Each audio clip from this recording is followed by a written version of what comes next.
This is MJW Christian Good News. My name is Wilson Wangosi. The news that is currently being highlighted is that anything a person does, or a word they say, or a purpose for which a person is ashamed is a sin.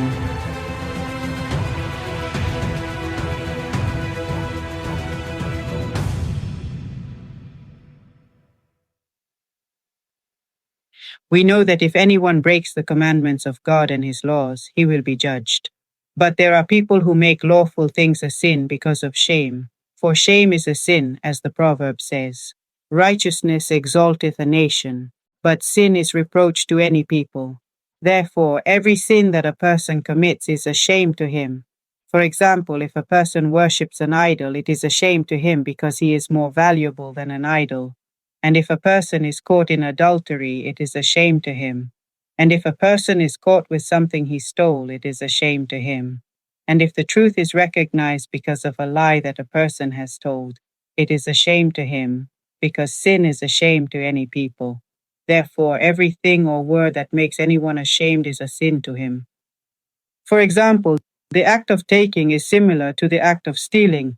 Because the one who takes and keeps, the act is similar to the one who steals and hides it, except that their intentions distinguish them, because one acts confidently and the other acts shamefully.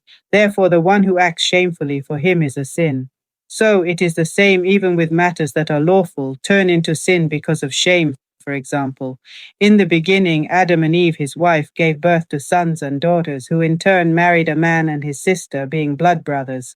But now it is a shame for people to marry brothers, for it is written in Leviticus that, "And if a man shall take his sister, his father's daughter, or his mother's daughter, and see her nakedness, and she see his nakedness, it is a wicked thing, and they shall be cut off in the sight of their people. He hath uncovered his sister's nakedness. He shall bear his iniquity." It's because now we have become people of different social classes. Therefore, if anyone tells you you are not beautiful and then you feel ashamed, that is certainly a sin for you. As when Adam and Eve were created, they did not know that they were naked from the day they were created until shame entered into them, that is, when sin entered into them. For sin is shame, and they knew that they were naked. For the Apostle Paul says this in the Scriptures, "I know and am persuaded by the Lord Jesus that there is nothing unclean of itself, but to him that esteemeth anything to be unclean, to him it is unclean." He said again, "Hast thou faith? Have it to thyself before God. Happy is he that condemneth not himself in that thing which he alloweth. And he that doubteth is damned if he eat, because he eateth not of faith. For whatsoever is not of faith is sin. It is written again, Therefore to him that knoweth to do good, and doeth it not, to him it is sin." Therefore, we are focusing on one of the many sources that cause embarrassing incidents in society, which is clothing.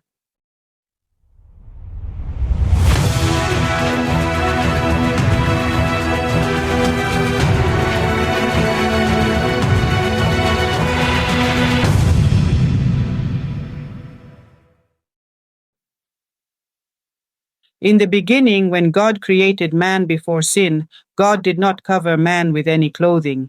But when shame set in, then we humans began to wear clothes. And God commanded us regarding the clothes we wear. And he said in the book of Deuteronomy that, "The woman shall not wear that which pertaineth unto a man, neither shall a man put on a woman's garment, for all that do so are abomination unto the Lord thy God." But there are people who judge other people because of their clothing, completely different from what God commanded, even leading people to sin. For example, it is written in the book of 2 Samuel, "And she had a garment of divers colors upon her, for with such robes were the king's daughters that were virgins apparelled." In ancient times, women also wore tunics, because at that time there was a tunic for a woman and a tunic for a man. Because at that time there was no other name that separated these garments as there is now, because at this time a tunic is a tunic for a woman and a tunic is for a man. But at that time the tunic was also called a tunic. So now there is a shirt that is suitable for a man, and there is a shirt that is suitable for a woman called a blouse. For this reason, people have not condemned the blouse because it has a different name from the shirt that is suitable for a man. But there are people who criticize the trousers worn by women, saying that they are men's clothing. because there is no other name that distinguishes the trousers that are suitable for a man, and the trousers that are suitable for a woman, if a man should not wear the trousers that are suitable for a woman, because even their construction follows the female nature with its other differences. Again, there is a suit that is suitable for a woman and a suit that is suitable for a man, and whoever wears clothes that are not suitable for him is an abomination before God. In the first letter of the Apostle Peter it is written, "Whose adorning let it not be that outward adorning of plaiting the hair, and of wearing of gold, or of putting on of apparel, but let it be the hidden man of the heart, in that which is not corruptible, even the ornament of a meek and quiet spirit, which is in the sight of God of great price." This is MJW, the Christian Good News.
This is MJW, the Christian Good News.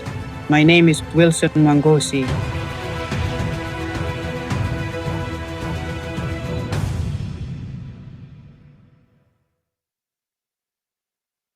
There are clothes that are worn in different situations and for specific reasons.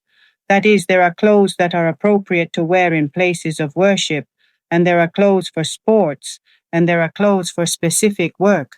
Therefore, if anyone wears any clothes in a place where that clothes are not appropriate to wear, it is shameful for him. If someone wears clothes that are appropriate to wear on the beach or at sports, but goes to a place of worship and people humiliate him because of that clothes and he is ashamed, then indeed that is a sin for him because of his shame. But if he does not feel ashamed, then indeed that is not a sin for him. But he has mental health problems just like an adult walking naked in front of people, and he does not feel ashamed because of not knowing the knowledge of distinguishing good from evil like a child. The Apostle Paul's letter to the Hebrews was written, "Looking unto Jesus, the author and finisher of our faith, who for the joy that was set before him endured the cross, despising the shame." People shame Jesus Christ, but he was not ashamed. Therefore, if someone shames you, you should not be ashamed. If someone offends you, you should not offend. That is, if someone sins against you, you should not sin, because sin is the shame of any people. Therefore, every thing or word or purpose that you will be ashamed of is sin. Jesus Christ said, "Woe unto the world because of offenses, for it must needs be that offenses come, but woe to that man by whom the offense cometh. For whoever disgraces another has disgraced another, but Joseph, the husband of Mary, the mother of Jesus, being a righteous man, did not want to disgrace Mary when she was found to be pregnant before they came together, but decided to put her away secretly." And the Apostle Paul wrote this, "We then that are strong ought to bear the infirmities of the weak, and not to please ourselves. Let every one of us please his neighbor for his good to edification. For even Christ pleased not himself, but, as it is written, The reproaches of them that reproached thee fell on me. On social media, these announcements are being broadcast on the Facebook page and the YouTube channel of MJW Tanzania. This is MJW, Good Christian News.